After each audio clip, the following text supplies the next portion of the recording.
Like a vampire, I don't need to know you. Come with me, I'll show you. You can find me backstage, I'm a party with a Nicolas Cage. Girl, I want the body, you know you got a body like Nicolas Cage. You ain't gotta be scared, you ain't gotta be afraid, baby. It's just you and me alone tonight with Nicolas Cage.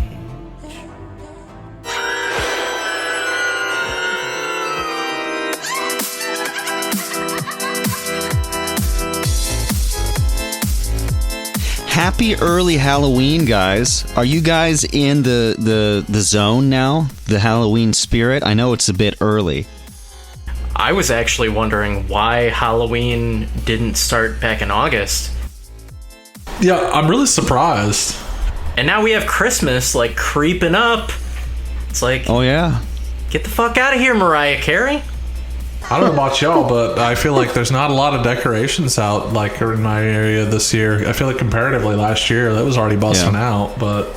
Yeah, last year, Michael's was popping off with decorations. Yeah. I did go to Spirit Halloween though, and it was pretty lit. I mean, it was just full of cool stuff. They got a lot of like really cool Beetlejuice merchandise. Reese, just so you know, we can only see your like chin and your titties. I don't know if that was intentional. Shawn, this was your first time seeing Nick Cage's Season of the Witch from 2011, I think. What did you think? You know, I had never seen Cage of Thrones before, and all I gotta say is toss a coin to your Cage Lord. I am Daemon of Blybrook. Your name has become legend. You must deliver the witch to Severac, where you will destroy the witch's powers. That the witch? That is not what I say.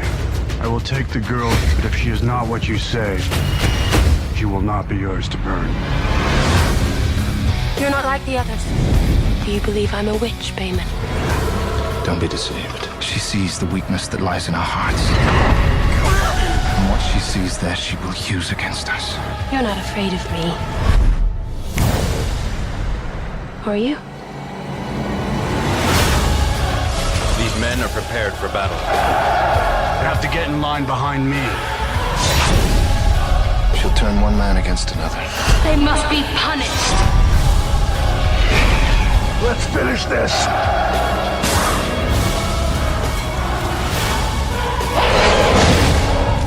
We're gonna need more holy water. Did you like the trolley stuff in it? I mean, hopefully we're gonna have spoilers right out the gate here, people. So if you don't like spoilers about this 2011 wonderful witch film, then you might want to stop listening now. But what did you think about the fact that? Well, I guess the real question is: are there any witches in the movie at all? It kind of seemed like it was a more spoilers, but demon-focused film. I'm a demon! Look at my demon hands! Not this again. Yeah, Steve and I just watched it. What was your impression, Steve, rewatching that disaster piece?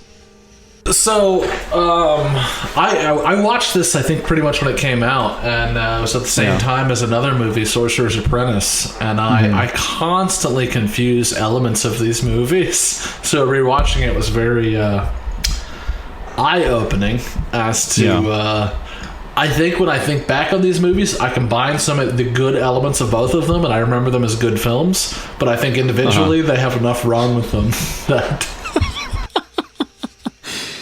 Oh, we need a mashup, fellas. Mm-hmm. What I really appreciated was that first shot of Nick Cage's face, and he looked just like Chad Kroeger from Nickelback. That was my first reaction. I'm like, oh, we're going to get some Nickelback up in this movie. I'm so pumped.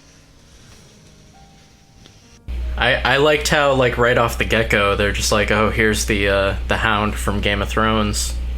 Just gonna throw him in there, so... Yep, and then we got Ron Perlman just basically Ron Perlman dressed in medieval garb. I mean, even his hairstyle is like modern day. I said, Steve, did he gel his hair in the 1300s? What is this? Why were their teeth so white? Yeah. Medieval whitening strips, or maybe. Yeah. He was drinking bleach before it was cool. So for those of you who don't That's know, how he kept himself from getting the plague. Yeah, of course, this is a medieval film, deals with the plague, takes place in the 14th century. It follows some knights who are charged with transporting a suspected witch to a monastery where monks deduce that her powers could be the source of the entire Black Plague. Steve, you made a great point when the movie was over. You said, I like how this movie basically justifies the Crusades and the violence against the rise of the Islamists. Yeah. Yeah. So I guess this movie is just, it's settled. It was the right thing to do, was to attack. Yeah, this was actually, if you didn't notice in the credits scene, it was produced by Mel Gibson.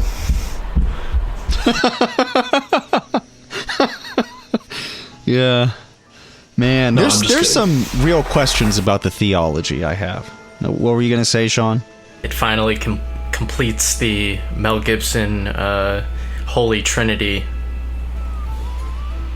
So we have what? Passion of the Christ. What else? Season of the Witch. And what's the other one? What was that other movie he did about the Aztecs? Oh, Halloween? Apocalypto. Yeah, Apocalypto Now. I actually really enjoy that film, but I always watch it thinking, "Wow, Mel Gibson did this. Interesting." I was definitely getting a lot of Beowulf vibes from this. If I know I always talk about this movie, but the 2001 Beowulf film starring Christopher Lambert, which we really should do an episode on. Yeah, that's so. Now we got to do Bunraku and we got to do Beowulf. Fight well or die badly. Dude, there's still something wrong with my mic. So since this is happening with you, Steve, I want to ask you: truth or scare? Pick one. Truth or scare? Do I have to pick one on the website, or do you? No. Pick one? You just tell me: truth or scare? Truth. All right, you pick truth. Yeah. Oh my god. So I'm just gonna pick one of these questions off of this website here, and it's not gonna be, do you have any fetishes? Because God, I don't want to know that right now. Oh, I would tell you. I can tell you that anyways, even if you don't ask. I don't know if I should ask this one. What's the worst thing you've ever done? I guess that you would be willing to share, because I don't know how deep we want to go down that rabbit hole. Yeah, the question is willing to share or allowed to share. Yeah. Yeah. The worst thing I've ever done was probably the time that we burned down that school while the kids were still inside. And they were screaming, begging for us to let them out, and we didn't. Oh, did watching Season of the Witch brought back these memories? No, right? I'm kidding. What actually, probably the worst thing that I ever did was allow Jared to make Fly Away by Honky Patrol. That is the worst thing that I've ever done. Oh, I'm probably going to have to edit out his name, but that's fair. That's fair. Steve was in a basically non-existent hip-hop group called Honky Patrol, and I helped out with that just a little bit, and I allowed one of my other friends in college to also be a part of it while Steve was away from the studio. You know, he was kind of on tour for himself. You know, he was doing the book signings, that kind of stuff, and so I wanted to kind of take a different direction, a different approach with the music, and so I let our friend basically co-write a song, and he led us into a ballad. And when Steve returned to the studio, he was very upset that we had produced a ballad. Yeah, but it wasn't like a Linkin Park ballad. It was like, no, I can't even. All right. I can't even think. Yeah, well, I'll include a short clip from it, but basically, Steve has never forgiven me or anyone else who was a part of it. So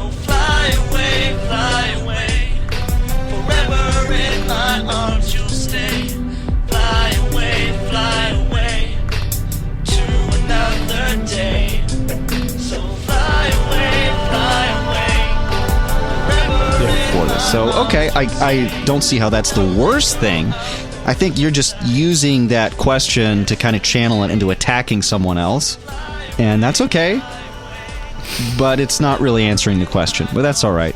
Season of the Witch, though, man, she wasn't a witch. I love how at the beginning the ladies who are about to get murdered, hung for being witches, are begging for their lives, and then it's just like, nope, y'all witches, and they just hang them anyway.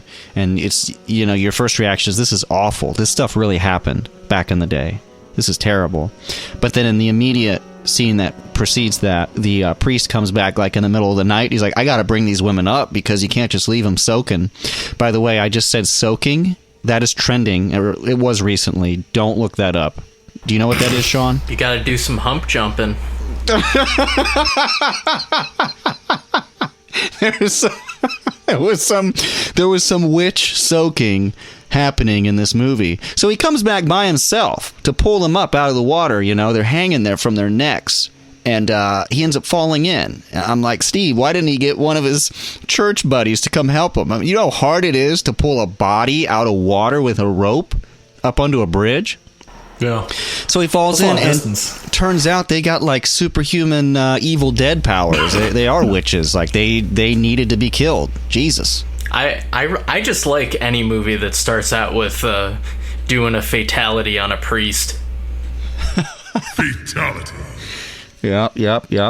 Well, it was kind of a lame fatality though. It was more like the friendly. Well, I expected him to like rip out his heart or something like that, and she just hung him. So it was it was like Liu Kang, like in Mortal Kombat 1, where he just kind of does like a somersault and goes. It was like Nick Cage in Deadpool, where she was like, "Hi fucking yeah." Did you say Deadpool? Did I say Deadpool? I think you did, but that makes it even better. I think we need Nick to play Deadpool's dad. Oh God. Yes. Oh God. It would be awesome. Perfect. Yeah. And let him ad lib. They wear the same suit, except he just has a mustache on the suit. I'm texting Ryan Reynolds right now. I'm telling him to make this happen. Oh man. All right, Shawn, truth or scare? I think I'm gonna choose scare.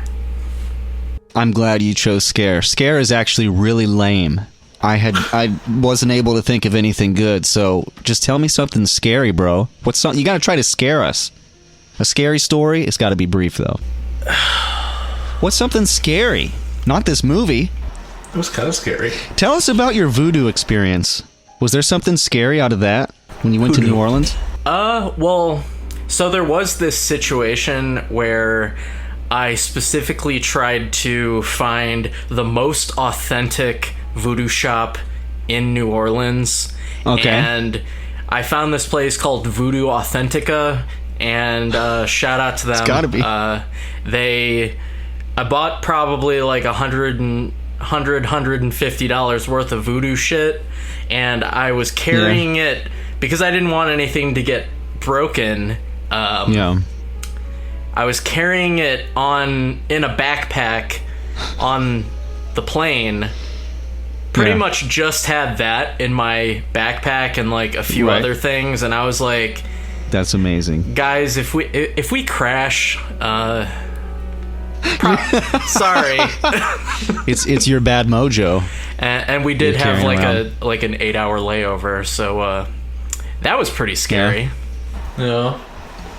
Could you imagine if like you just for whatever reason you went homeless and all you had was your bag full of voodoo stuff, and so you were just like peddling that stuff, like, yeah, I got my voodoo chains, and like, bro, where are you from, bro?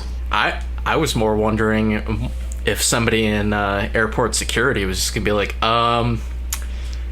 sir, you have to come with us.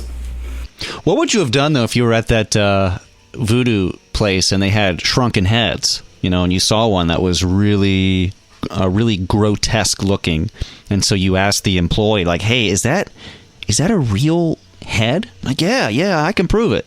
really? Yeah.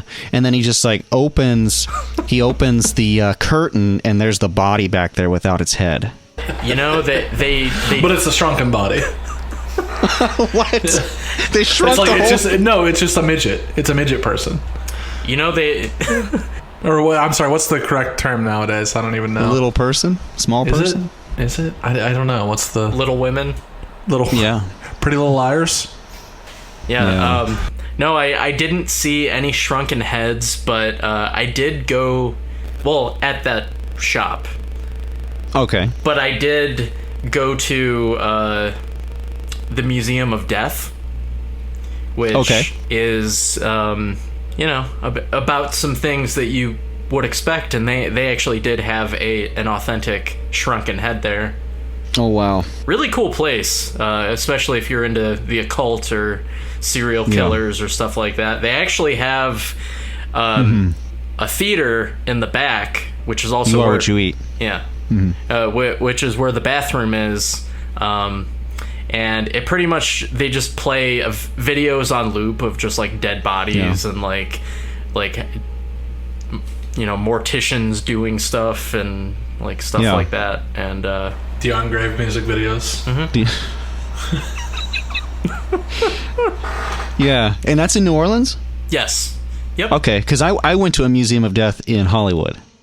Oh. It sounds like it was pretty similar. They had like serial killer correspondences, art. It was super creepy. Yeah. They had the actual, I believe, I could be mistaken, but I believe they had some of the actual clothes of the Heaven's Gate members who killed themselves. It was creepy. They did actually set it up to look like the room where they committed suicide.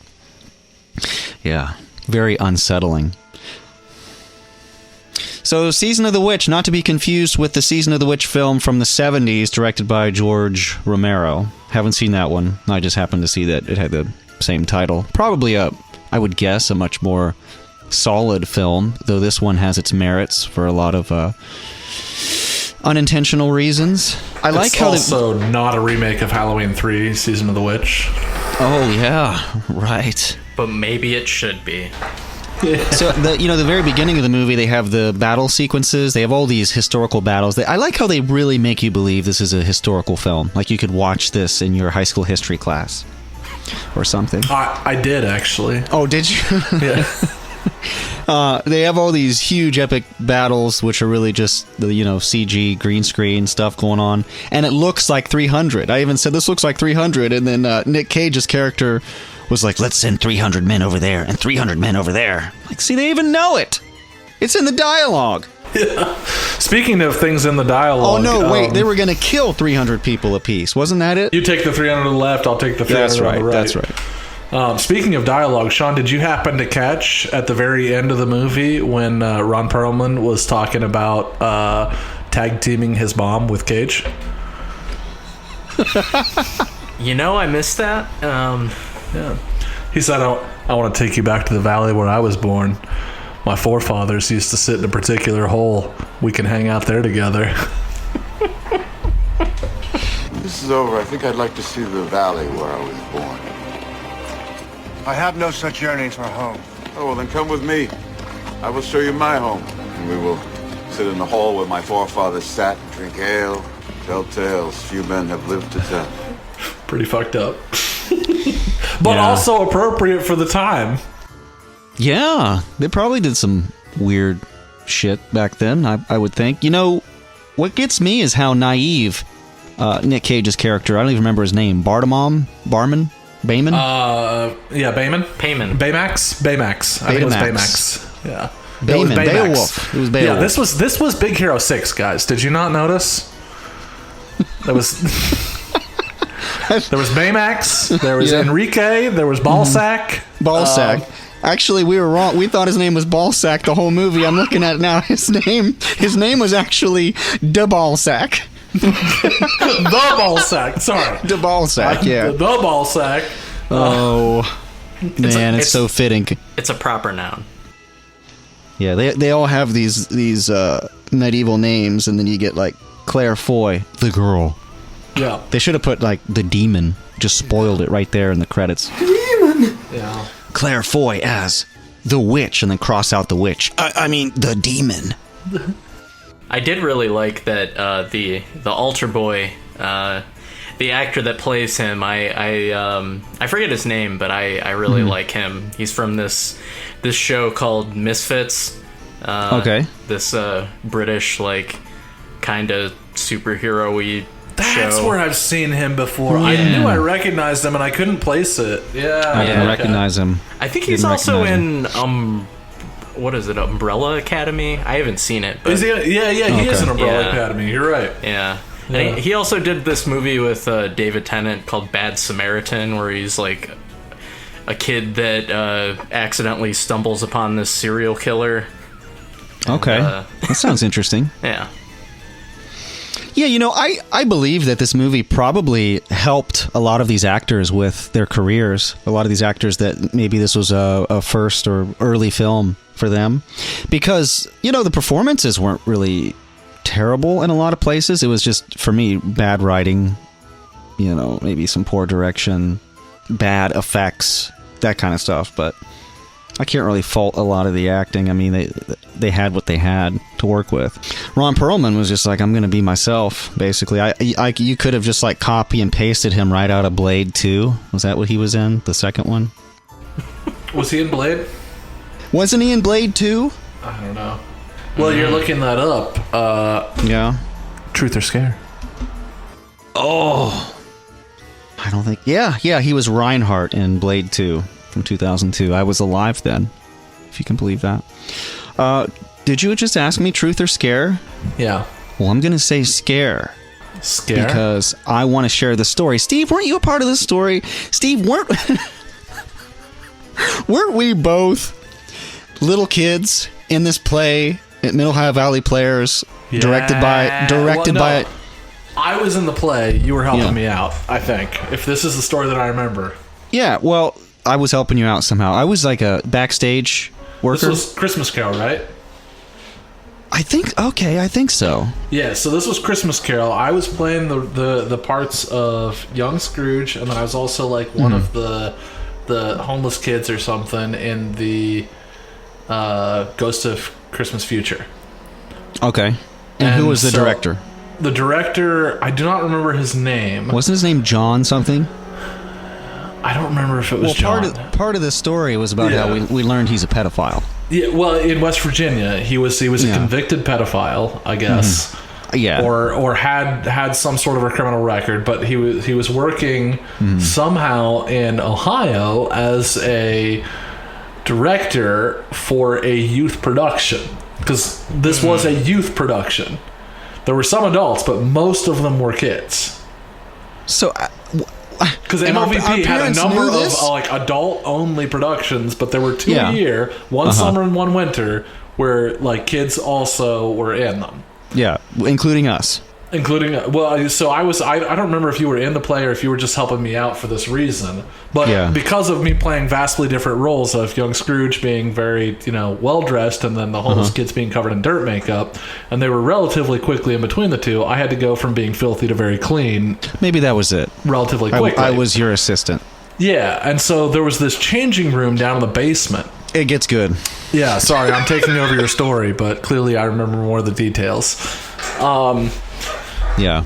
So there was this changing room in the basement because I had maybe 10 to 15 minutes between these two, and I needed to wipe off all of this dirt makeup off of my entire body because I was wearing ripped up rags. So I had dirt makeup on all over my body. And I didn't put that on. The director had originally offered to come down and help me get cleaned up in between these roles. Oh, it's so wrong. It's so and after wrong finding out it about his history, I opted to have Reese help me to wipe things off of my naked body instead. Well, nearly. I was in my underwear, but still. Yeah, man. I must have blocked that part out. I don't remember any of that. I believe this actually happened on the first performance night, if I remember correctly. Now, we have to say that this theater, the Middle Ohio Valley Players Theater, is known for being a haunted location. Yes. particularly that basement, actually.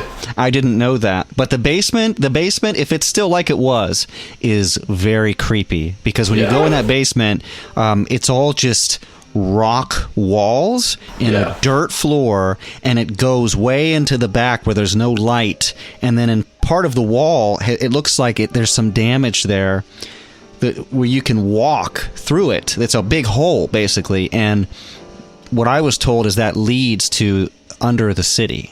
It goes to the old sewer system, if I remember correctly, because the MOVP Theaters was built either early 1900s or earlier than that. So I was already kind of creeped out just by being down there. And it's this old iron door that you gotta open. Yeah, it's huge and really heavy.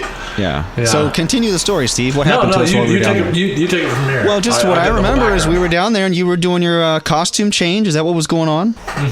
And it was just us who'd gone down there, and it was like we literally went through that door and started the change, and this is my experience, I felt the air change. I just got really cold all of a sudden down there. But it was more directed at your feet, if I remember correctly. I don't know. Yours was lower. Okay.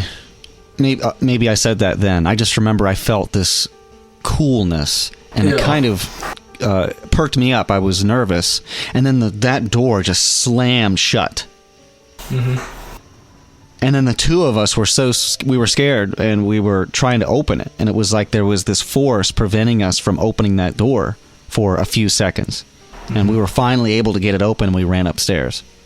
I remember the air movement though. When we talked about it, we had described it slightly like the same feeling, but in different places.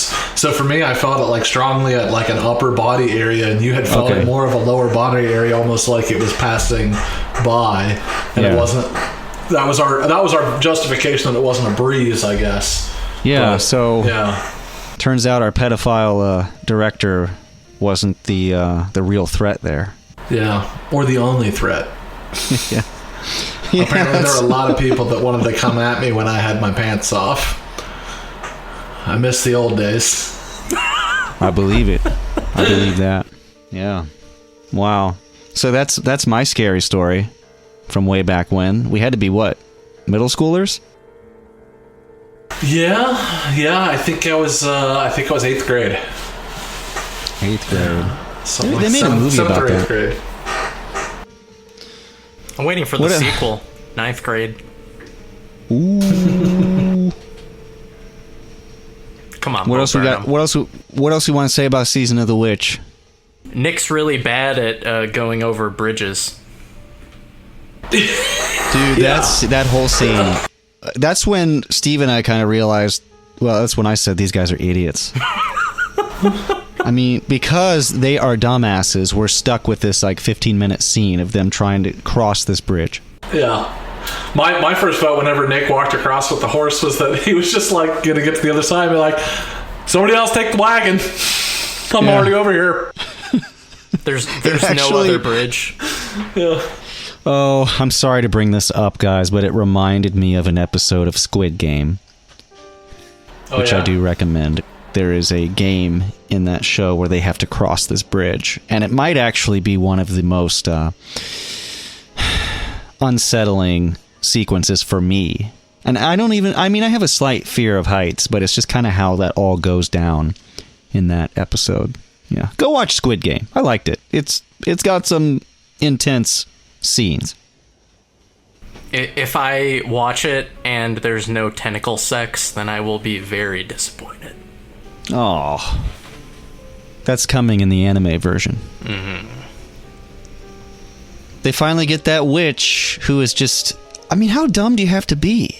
How about when they go through the forest and she uses her witch powers to conjure the wolves, the dire wolves, really bad CG dire wolves, and how many shots of their faces morphing with that really bad CGI did we have to suffer through? I mean, seriously?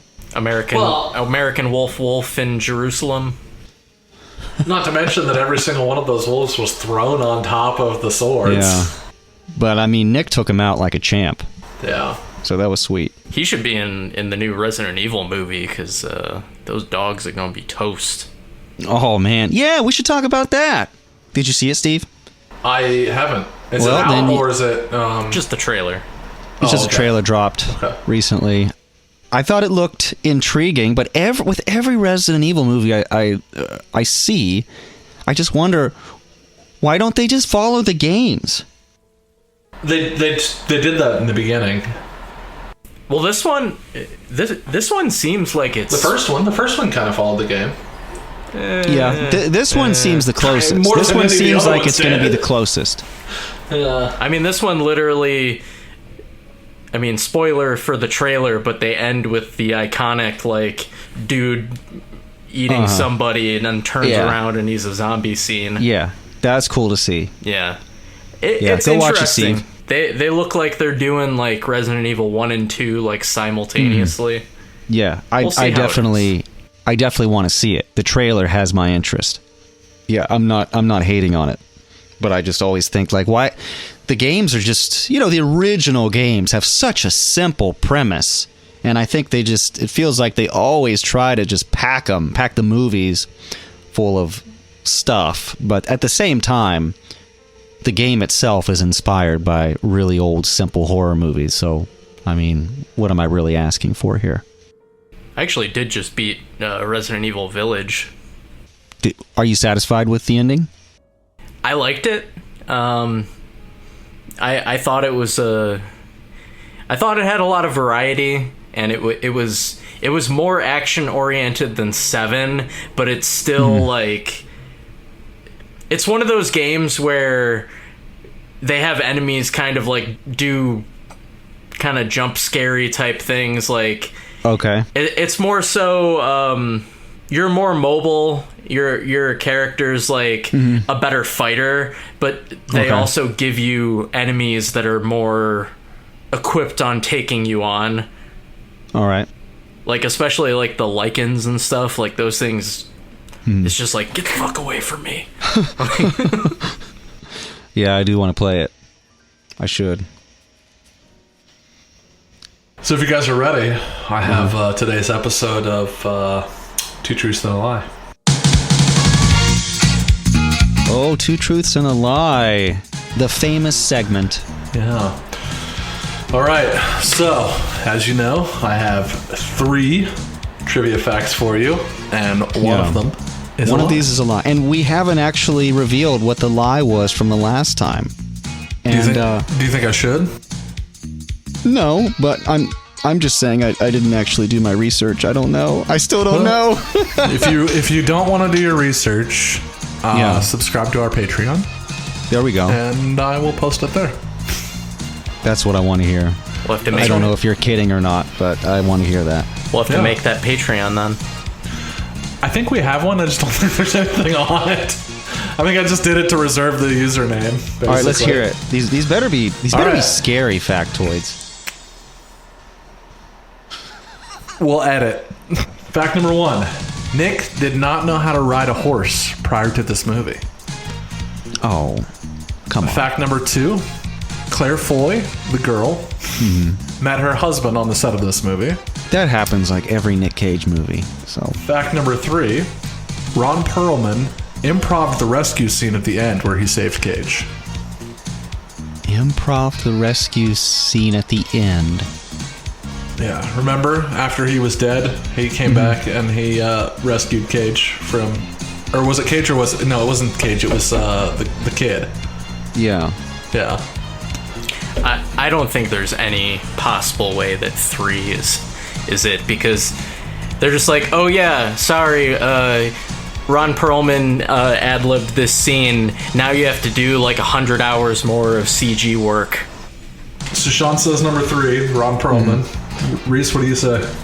I don't want to pick the same thing, but I think Shawn knows what he's talking about. He's something of a professional here. I get paid to do services. Yeah. Yeah. Was that a line from the movie? I want to say it was. There was one line that Nick made that I swear to God, not if I can help it. Yeah. Why do I feel like I've heard that turned into a meme? I don't know. I've heard it too.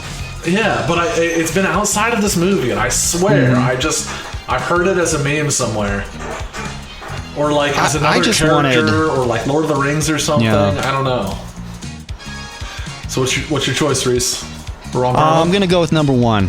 Number 1, Nick didn't know how to ride a horse. Nick, wait, what was number 2? Claire Foy met her husband on set. God. All right, it's really hard for me to believe that Nick, doesn't know how to ride a horse in 2011. I mean, how many movies has he done now? He's done how many stunts? Let's just go with number 1. Go. And thanks for not telling us. Yeah, if you want to know the answer, then support us financially. Help us get this ship, off the docks. Then you'll know everything we know about Nick Cage and the occult. Eventually, our two loves of Nick Cage and the occult are going to combine, and we're going to be able to actually influence Nick Cage's subconscious and have more of a direct role over his choices in Hollywood. If this movie has taught me anything, it's that the Crusades were justified, and that if I want to get anywhere in life, all I have to do is just kill a shit ton of people.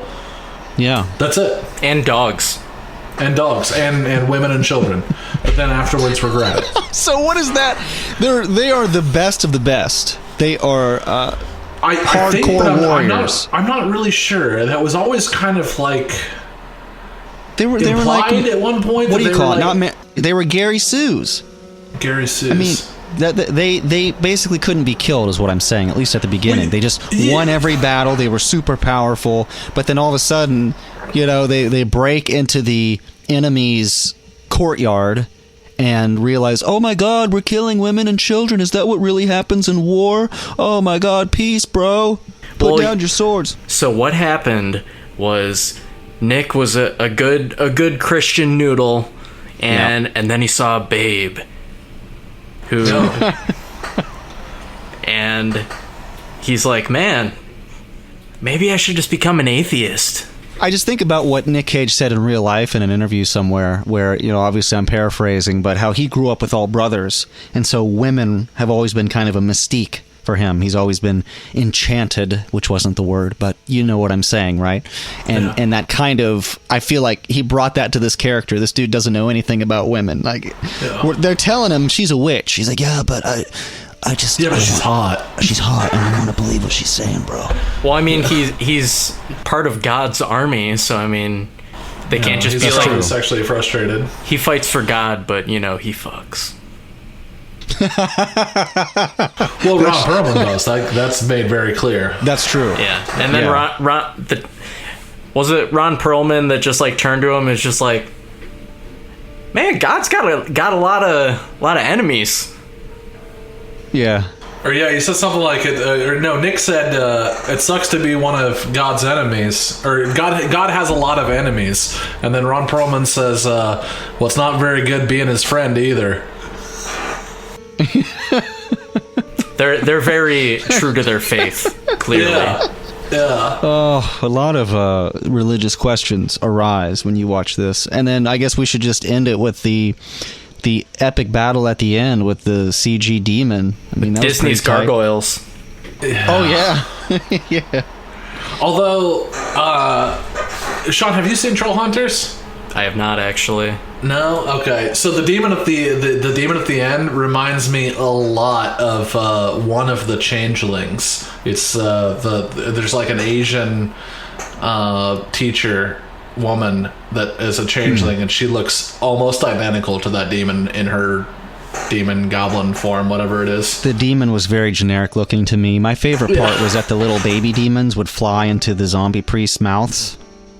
And yeah, I thought that was epic. So the witch at the beginning was not a witch, right? She was influenced by the demon. I don't know, man. I don't know. That's the whole message of the movie is that there were never witches. We were wrong to burn women at the stake unnecessarily. It was the devil. I love that. I love that so much. So you still burn them. No, you don't burn women when it's the devil. You exorcise them. Yes. That's why we got all these thick girls now. Mm-hmm. That's why because we don't have demons. She's fine at the end. We 'Cause he gets the exercise demon out them, of and her. now we get thick ladies. He reads like 2 chapters of the Bible in Latin, and the demon goes back No, to he hell. said amen. Amen. Yeah. Every prayer you tell, she gets 1 size thicker. That's right. You gotta Well, guys, exercise that demon. That's all the time I have for this short Halloween special on Season of the Witch, if you can believe it. So that's it, guys. So I guess I'll end it by saying, yes, Nicolas Cage and Ron Perlman both die at the end of the film. It's tragic. Sorry to spoil it. That's Season of the Witch. Thanks for listening to Late Night Cage Fight, and have a happy Halloween. Until next time. Later.